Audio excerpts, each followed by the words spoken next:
오늘 밤에 죄란 무엇인가 비교적 무거운 주제로 말씀을 전하게 됐습니다. 나는 중학교 1학년 때부터 교회를 다니기 시작했습니다. 그 전까지 죄에 대해서 알지도 못했고, 또 물론 죄의식이라든지 죄책감 그런 것도 전혀 없었습니다. 그렇다고 착하게 산 것은 아니었고요. 그래서 교회 다니면서 목사님으로부터 죄에 대한 설교를 듣게 됐습니다. 그런 죄에 대한 설교를 들으면서 좋은 인상을 가져야 되는데 하나님에 대해서 좀 그릇된 생각을 은연중에 갖게 됐습니다.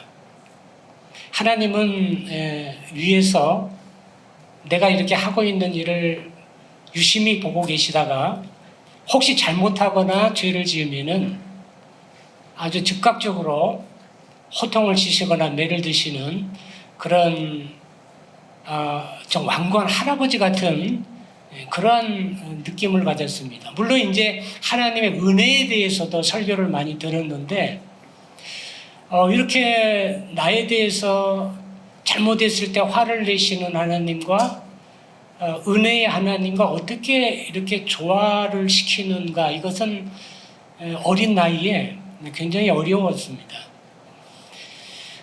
이로 인해서 학창 시절을 좀 우울하게 보냈습니다. 신앙에 대한 분명한 체계가 세워져 있지 않거나 구원의 확신이 없으면은 마치 땅속에서 어린 새싹이 자라서 땅을 뚫고 나오려는데 그 위에 큰 바위 덩어리가 얹혀져 있는 듯한 영적인 억눌림을 느끼게 됩니다. 그런 영적인 억눌림이 있으면은 정신이나 또 정서적으로 혼란스러워지고 그로 인해서 매사에 흥미가 없어지고 또 그 무기력해집니다. 참 어린 시절에 그런 영적인 억눌림을 겪게 됐습니다. 그 죄와 율법과 은혜와의 그런 관계를 이렇게 확립하는데 오랜 시간이 걸렸습니다. 어린 시절에 율법을 지켜서 구원을 받으려는 그런 노력이 오히려 학창 시절을 참담하게 만들었습니다. 율법의 역할이라는 것은 잘 지켜서 구원 얻으라고 우리에게 주신 것이 아니라 거울과 같습니다. 그래서 거울을 보면은 내 얼굴에 뭐가 묻어 있는지, 뭐가 잘못됐는지 알 수 있잖아요. 그러나 거울은 깨끗하게 해주는 역할은 하지 않습니다. 그냥 비춰만 줄 뿐입니다. 그래서 율법의 역할이라는 것은 죄를 깨닫게 하는 용도입니다. 로마서 3장 20절에 보면은 그러므로 율법의 행위로 그의 앞에 의롭다 하심을 얻을 육체가 없나니 율법으로는 죄를 깨달음이라 그랬습니다. 그러니까 율법을 지켜서 구원을 얻는 것이 아니고 율법은 거울과 같이 내 죄를 보여주고 깨닫게 하는 용도입니다. 그럼 죄의 역할이라는 것은 뭐냐? 죄는 하나님의 은혜를 알게 해줍니다. 오늘 탕자의 비유 같이 탕자가 집을 나가서 돌아오게 될 때에 자기가 얼마나 잘못했는가를 깨닫고 그 탕자를 받아주시는 그 아버지의 은혜를 깨닫게 하는 것입니다. 그래서 이 죄의 역할이라는 건 하나님의 은혜를 깨닫게 하는데 로마서 5장 20절에 보면은 율법이 들어온 것은 범죄를 더하게 하려 함이라. 그러나 죄가 더한 곳에 더욱 은혜가 넘쳤나니. 이렇게 말씀했습니다. 그럼 은혜의 역할이라는 것은 뭐냐? 은혜의 역할은 하나님께 감사하고 하나님께 영광을 돌리게 그렇게 만들어줍니다. 이사야서 43장 21절에 이 백성은 내가 나를 위하여 지었나니 나의 찬송을 부르게 하려 함이라 그랬습니다. 나의 찬송을 부르게 하려면은 어떻게 해야 돼요? 하나님께서 나로 하여금 찬송을 부를 수밖에 없는 감사의 조건을 먼저 하나님께서 내게 주셔야 됩니다. 그래야 찬양을 할 수 있는 거잖아요. 나는 내가 죽을지경인데 어떻게 하나님에 대해서 감사가 나오고 찬양이 나오겠습니까? 오늘 우리 여기 탕자의 스토리는 탕자는 집을 나갔어요. 집을 나가서 완전히 아버지 재산 다 탕진하고 거지가 돼서 돼지우리 속에 있다가 돌아오게 됐는데 아버지가 용서하시고 받아주시고 다시 아들의 지위를 회복시켜 주시고 집에서 살게 하시고 그리고 아버지의 것이 내게 되도록 만들어 주셨습니다. 그러니까 탕자는 집에 돌아온 탕자는 아버지께 감사할 수밖에 없는 겁니다. 그리고 아버지를 찬양할 수밖에 없는 겁니다. 그게 바로 은혜의 역할입니다. 죄와 율법과 은혜의 관계가 어떻게 되는지를 정립한 이후에 자기와 확신을 갖게 되었고 그 다음부터 조금씩 열매가 맺어지기 시작했습니다. 오늘 죄란 무엇인가 비교적 무거운 주제와 딱딱한 전개가 되겠지만 이 강해가 여러분들의 신앙생활에 어떤 체계가 세워지고 이 체계 위에 자유와 열정과 또 여러분들의 사명이 더욱더 성장하게 되는 그런 계기가 되기를 바랍니다. 첫째는 그 죄의 정의입니다. 이 죄가 무엇인가 이렇게 질문을 받게 되면은 언뜻 우리 머릿속에 이런 생각이 듭니다. 우리 마음속에 일어나고 있는 온갖 탐심이라든지 교만, 분노, 미움, 또 음란한 생각들 그런 게 죄라고 생각이 들기도 하고 아니면 또 조금 사소한 행동들 예를 들어서 거짓말이라든지 나쁜 말이라든지 뭐 술, 담배, 노름 조금 더 나아가서 더 좀 심각한 그런 행동들 폭력이라든지 또 마약이라든지 뭐 간음했다든지 살인, 전쟁 이런 것을 죄로 이렇게 얼른 떠오르게 됩니다. 물론 이것이 일반적인 사회적인 관점에서 죄라고 규정할 수 있지만은 성경에서 말하고 있는 이 죄는 조금 다릅니다. 성경에서 말하는 죄라는 것은 하나님과 관계된 종교적인 언어입니다. 일반적으로 사회에서 통용하고 있는 용어와 성경에서 말하고 있는 종교적인 용어는 차이가 많이 있습니다. 예를 한번 들어볼게요. 우리는 어렸을 때부터 부모를 공경하라 이렇게 가정에서 배웁니다. 그리고 학교에 와서도 도덕 시간에 선생님들이 부모를 공경하라 이렇게 가르칩니다. 그리고 불교나 유교에서도 내 부모를 공경하라 이렇게 가르칩니다. 우리 기독교 10계명의 5번째 계명이 내 부모를 공경하라. 그러면은 다 네 부모를 공경하라고 하는데 이 성경에서 말하고 있는 내 부모를 공경하라는 말하고 뭐 일반적으로 뭐 학교나 가정이나 그리고 뭐 다른 종교에서 말하는 내 부모를 공경하라는 말하고 무슨 차이가 있을까요? 똑같은 것 같은데 차이가 뭘까요?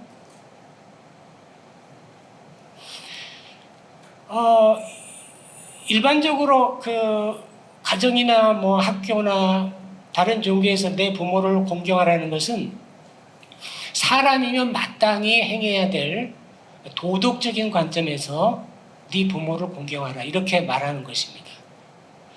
그런데 성경에서 말하는 내 부모를 공경하라는 것은 종교적인 명령입니다.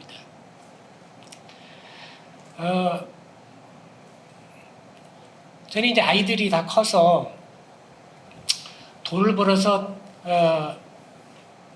저한테 용돈을 줍니다. 그러면은 용돈을 주면은 기분이 어떠겠어요? 아이들이 아버지한테 용돈을 주면은 기분이 어떠겠어요? 기분이 좋겠죠? 기분이 좋아요. 그리고 그 액수에 따라서 기분이 더 달라집니다.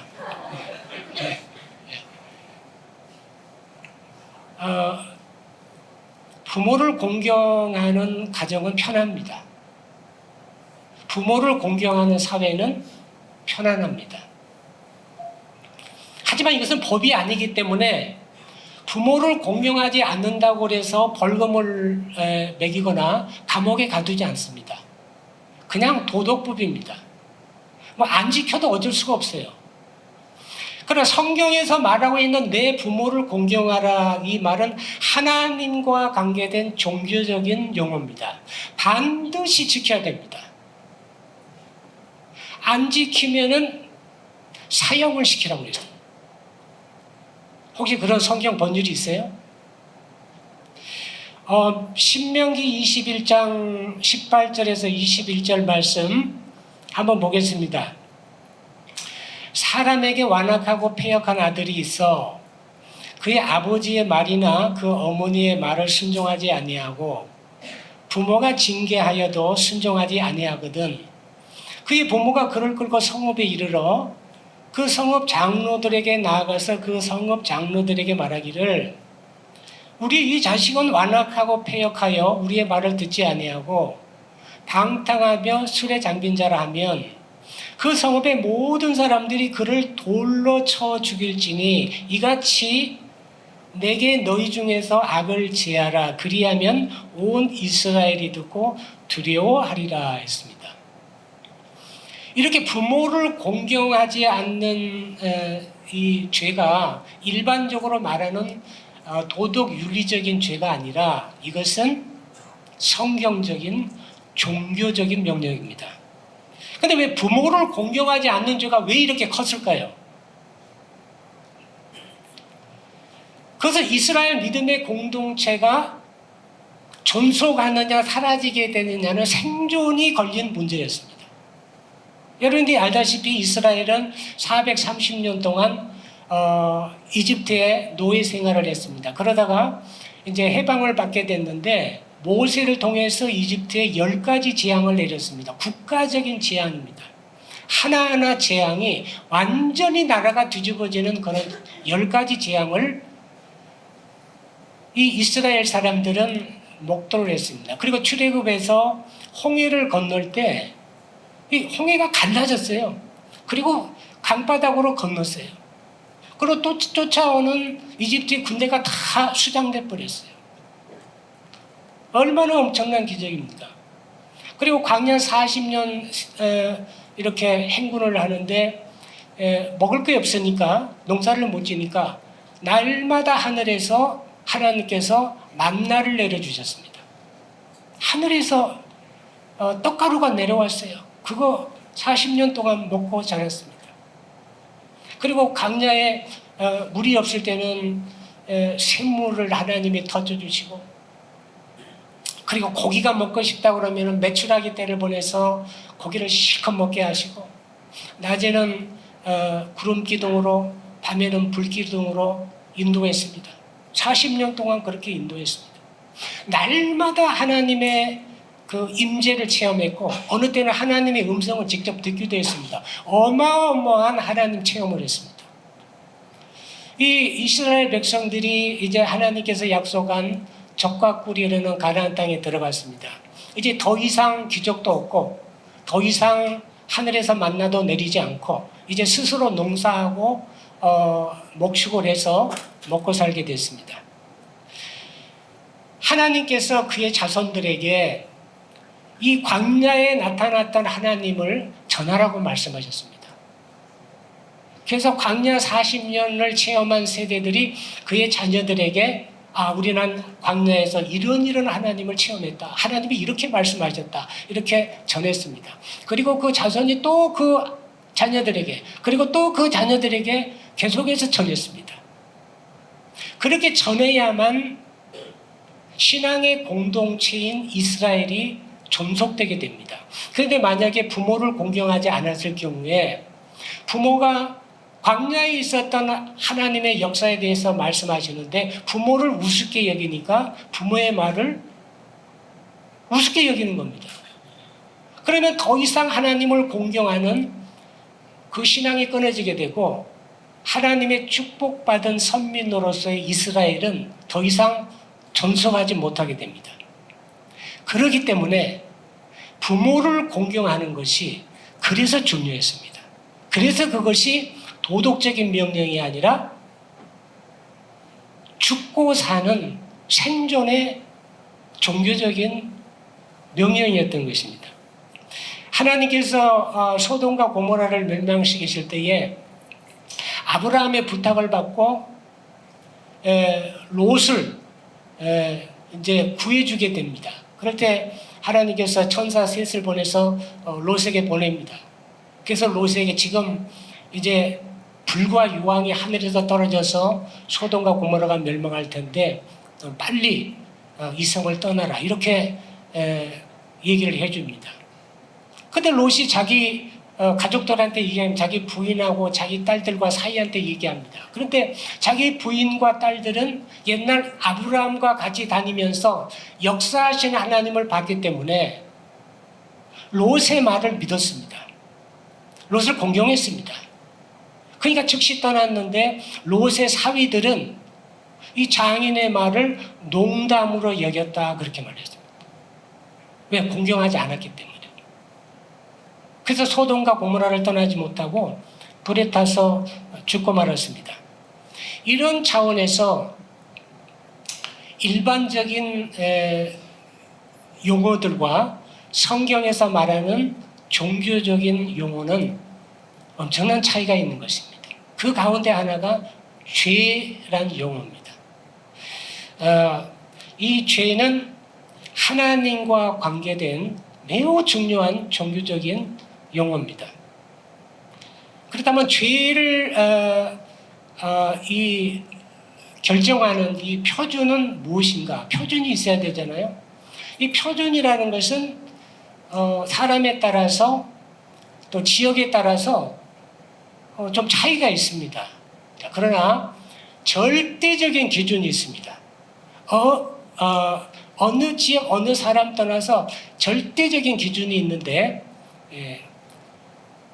그 절대적인 표준이 뭘까요? 그 절대적인 표준은 하나님 보시기에입니다. 하나님 보시기에. 즉 하나님 보시기에 좋은 것이면 선이고 하나님 보시기에 안 좋은 것은 악입니다. 왜냐하면 하나님은 창조주시고 절대 선이기 때문에 이 표준이 하나님 보시기입니다. 하나님 보시기에 악한 생각이나 악한 행동이 바로 죄입니다. 하나님께서 사람을 평가하실 때 이렇게 말씀합니다. 열왕기상 15장 5절에 하나님께서 다윗 왕에 대해서 말씀하실 때에 평생에 여호와 보시기에 정직하게 행하고, 열왕기상 15장 11절 아사 왕에 대해서 말씀하실 때도 아사가 그의 조상 다윗같이 여호와 보시기에 정직하게 행하고 그랬습니다. 근데 여호와 보시기에 악하였더라는 그런 말씀도 많이 나옵니다. 열왕기상 15장 25절에 나답에 대해서 말씀하실 때 그가 여호와 보시기에 악을 행하고 그랬습니다.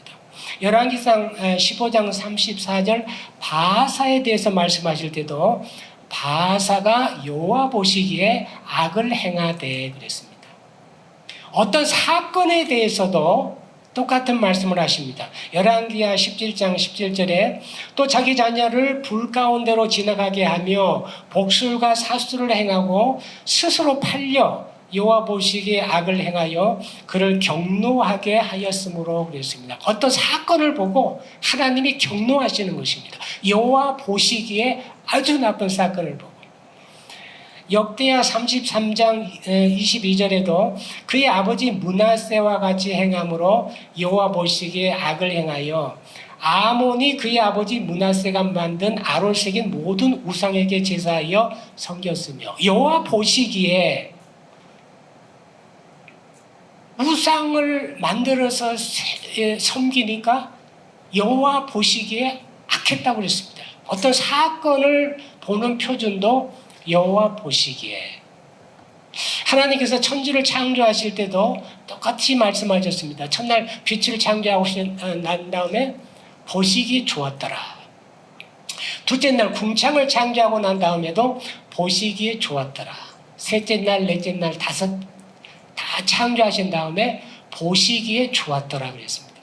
마지막 여섯 번째 사람을 창조하신 다음에는 보시기에 심히 좋았더라 그랬어요. 모든 만물의 평가 기준은 여호와 보시기에입니다. 동성애를 합법적으로 받아들이는 나라들이 자꾸 생겨나고 있습니다. 심지어 교회에서도 동성애를 인정을 해서 동성애 목회자가 나오는 이런 시대를 맞이했습니다. 우리나라도 동성애를 인정하지 않는 약간 반지성적인 사람으로 이렇게 몰아가는 이런 분위기가 지금 감지되고 있습니다. 물론 동성애자도 구원의 대상이고 우리가 사랑해야 될 대상이 맞습니다. 그러나 중요한 것은 여호와 보시기에입니다. 여호와 보시기에. 하나님 보시기에 매우 잘못됐다고 말씀하기 때문에 동성애는 죄인 것입니다. 성경 12군데나 나옵니다. 여호와 보시기에. 우리가 성경에 등장하고 있는 수천 명의 인물들을 통해서 여호와 보시기에 그가 어떻게 생각을 했고 어떻게 살았고 그 결말이 어떠했는가를 자세하게 나와 있기에 여호와 보시기에 그 절대 표준이 무엇인가는 그렇게 어렵지 않습니다. 다 나와 있습니다. 오늘 비유로 말씀하신 돌아온 탕자의 비유, 여러분 너무 잘 아는 돌아온 탕자의 비유. 여기 돌아온 탕자의 비유에 보면은 하나님 보시기에 이 표준에 이 죄의 개념을 더 명확하게 우리가 알 수가 있습니다. 이 비유는 하나님 아버지에 대한 비유입니다. 그리고 하나님을 떠난 인류의 모습, 곧 나의 모습, 이것이 탕자의 스토리입니다. 둘째 아들이 가지고 있는 생각이라든지 행동을 보면 처음부터 끝까지 늘 아버지 보시기에 안 좋은 생각, 안 좋은 행동들입니다. 그게 바로 죄인 겁니다. 그는 아버지 유산을 미리 달라고 졸랐습니다. 원래 유산이라는 것은 아버지가 돌아가신 다음에 이렇게 나누어주는 것을 유산이다 그럽니다. 그런데 이 탕자는 아버지가 돌아가시지도 않았는데 그 유산을 미리 달라는 겁니다. 오래전에 한국에서 일어난 사건인데 어느 부자가 외아들을 미국에 유학을 보냈습니다.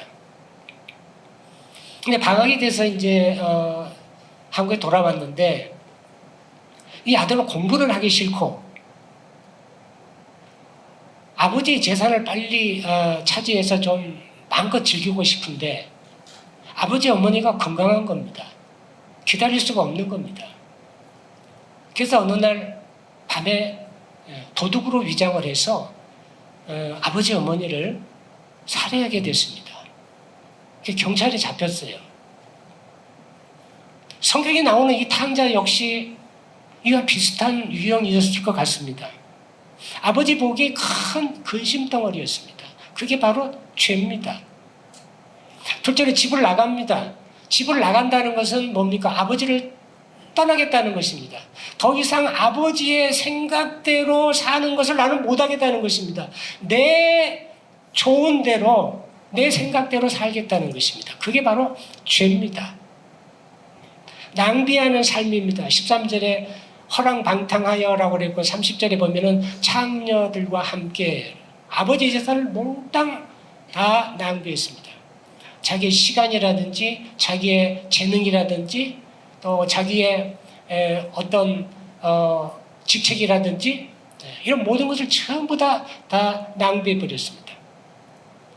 아버지 보시기에가 아닌 내가 보기에 그렇게 살았습니다. 그렇기 때문에 그게 바로 죄인 것입니다.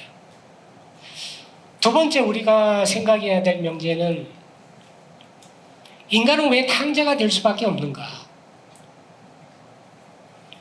중학교 2학년 때 저는 굉장히 신앙생활을 열심히 했습니다.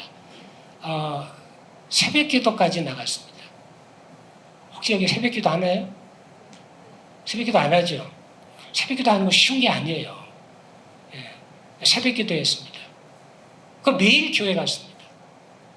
그리고 이제 동네 부흥에 무슨 포스터가 붙어 있으면은 뭐 1시간 걸려서라도 그 부흥에 가서 참석해서 은혜를 받았습니다. 중학교 2학년 때 어른들 집회 가서 그렇게 은혜를 받았습니다. 하나님의 뜻대로 살려고 굉장히 애를 써봤어요.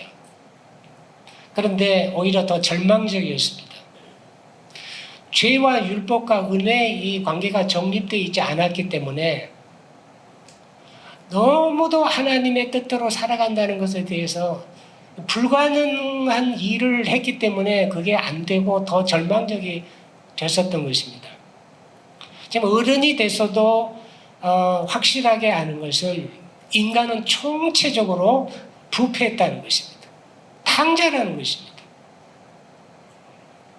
왜냐하면 타락한 아담의 본성을 물려받기 때문에 그렇습니다.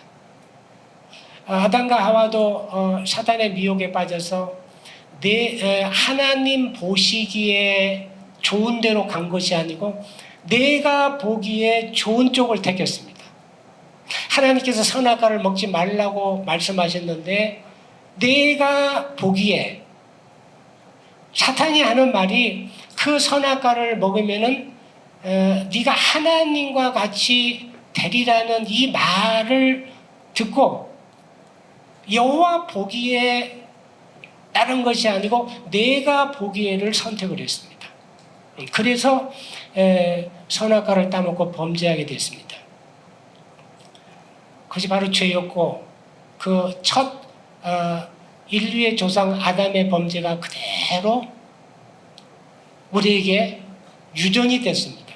로마서 5장 12절에 그러므로 한 사람으로 말미암아 죄가 세상에 들어오고 죄로 말미암아 사망이 들어왔나니 이와 같이 모든 사람이 죄를 지었으므로 사망이 모든 사람에게 미쳤느니라.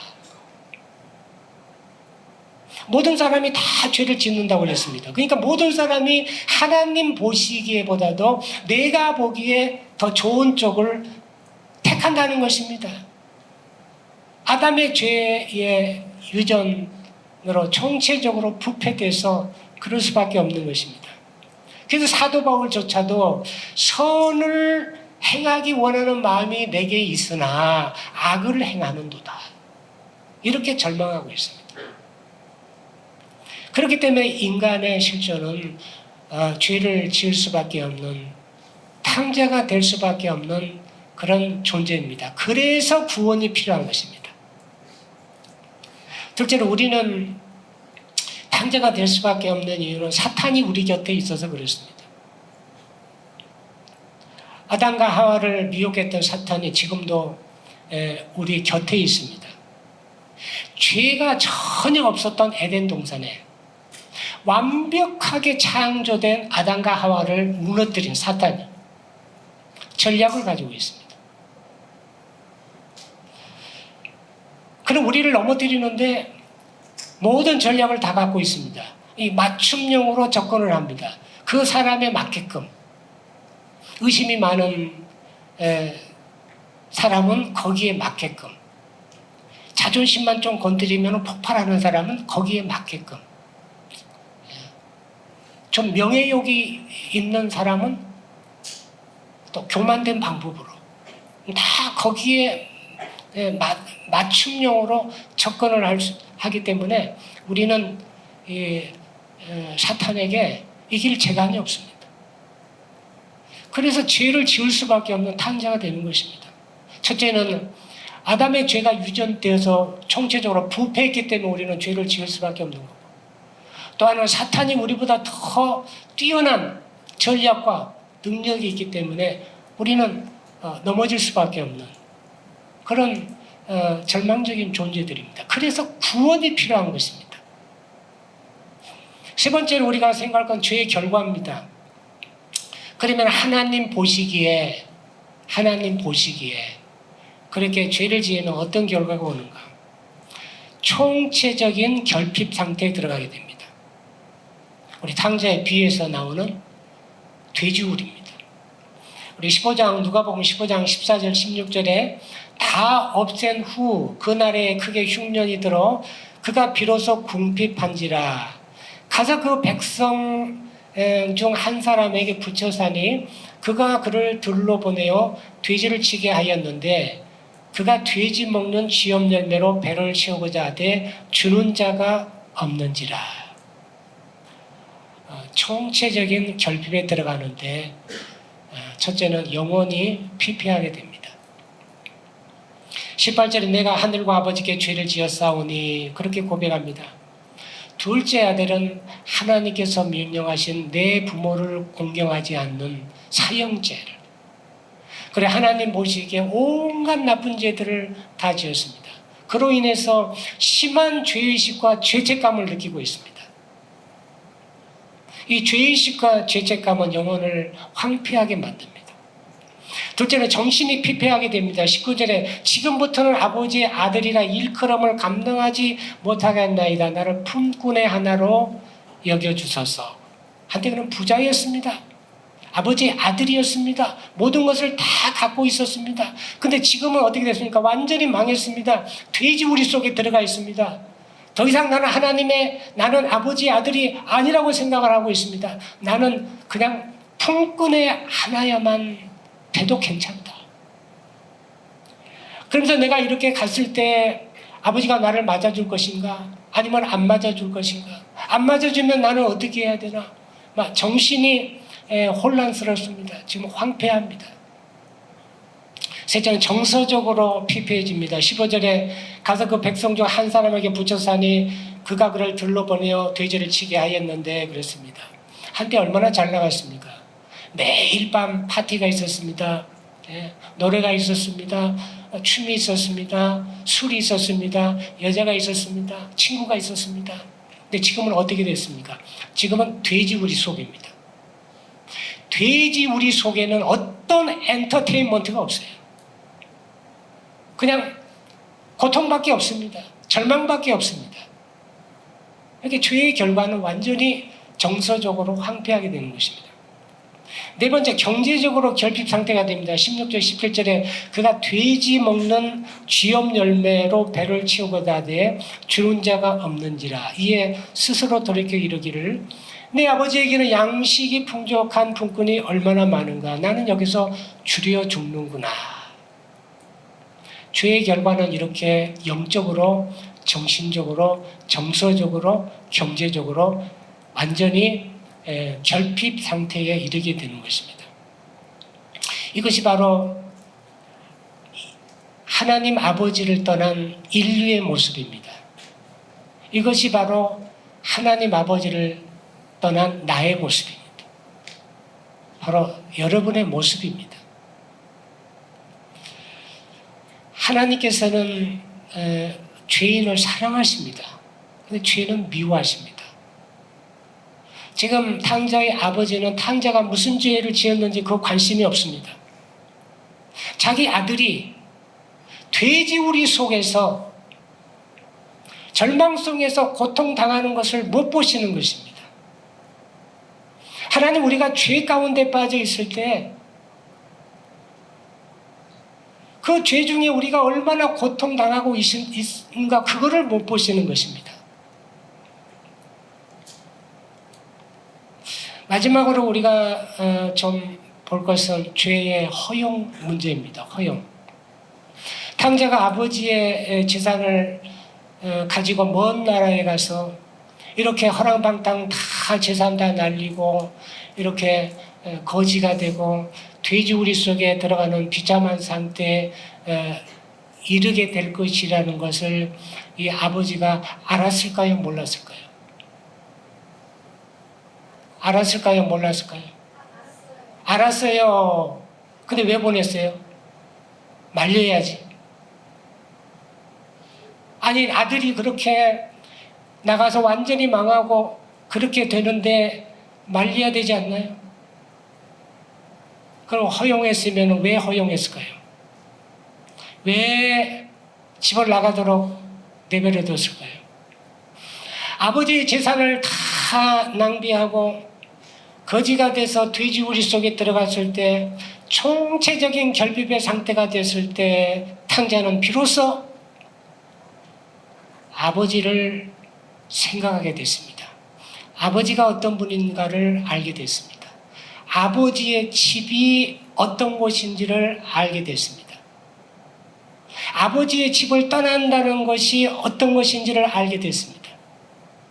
아버지의 아들로 산다는 것이 어떤 것인지를 알게 됐습니다.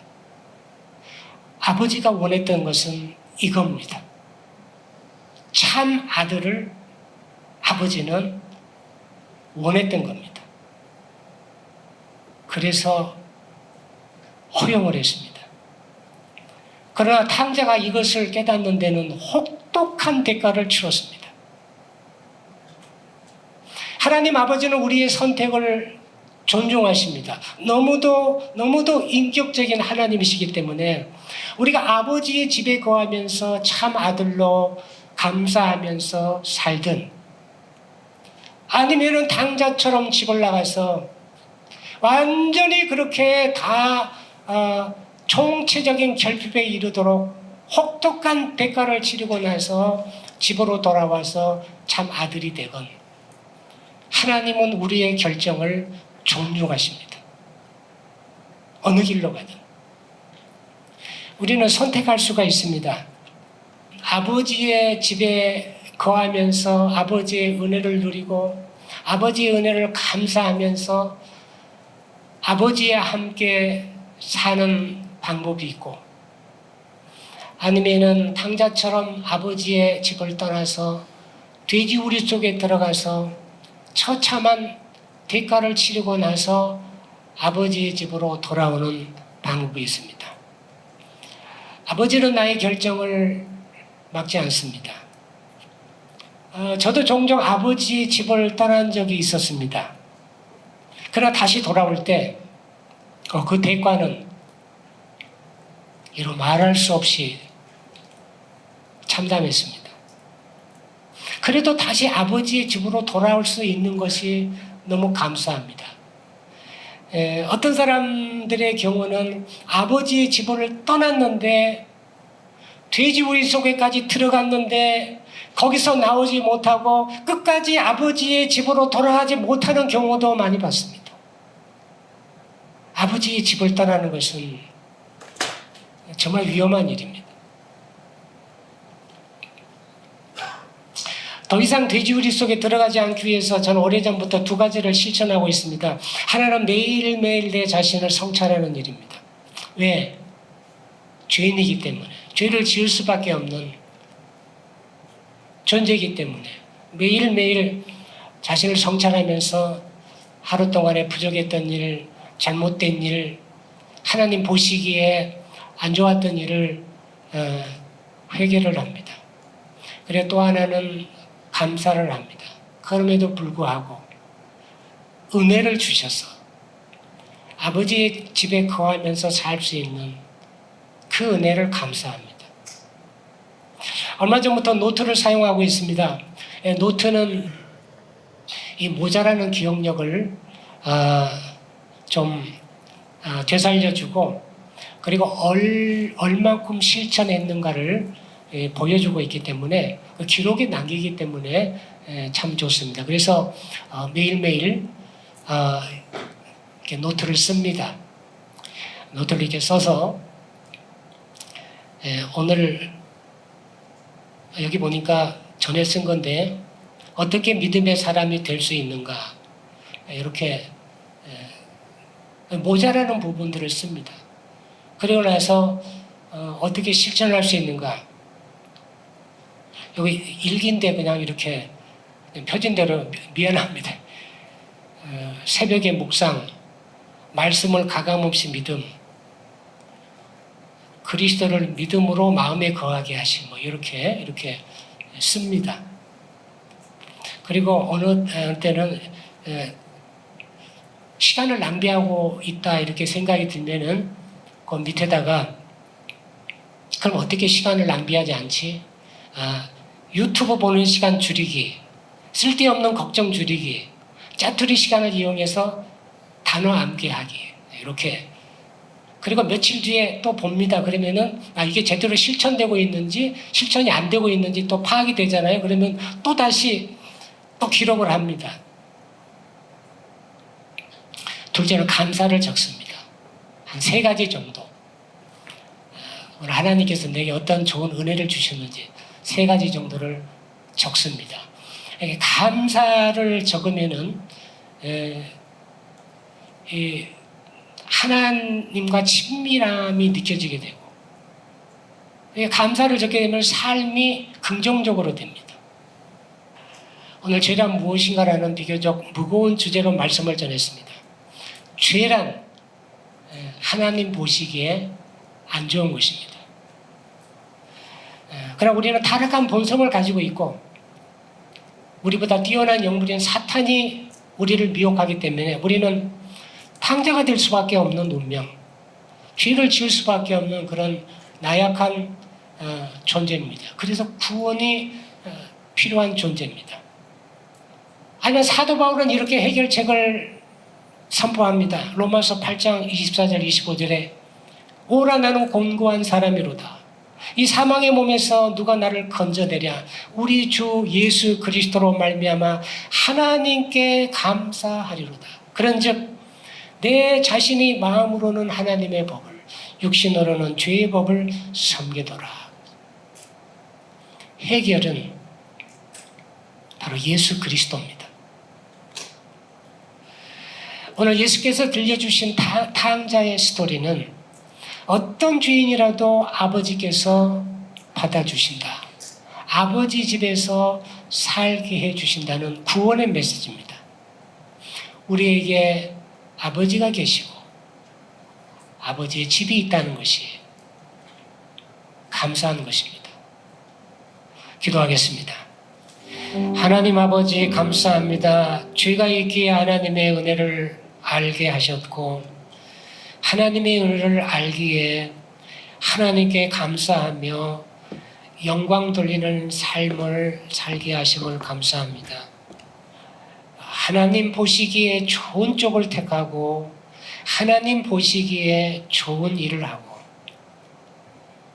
내 보기에 좋은 대로 하지 않게 하시고 아버지의 집을 떠나는 일이 없도록 우리에게 늘 충만한 은혜를 베풀어 주옵소서. 예수님 이름으로 기도했습니다.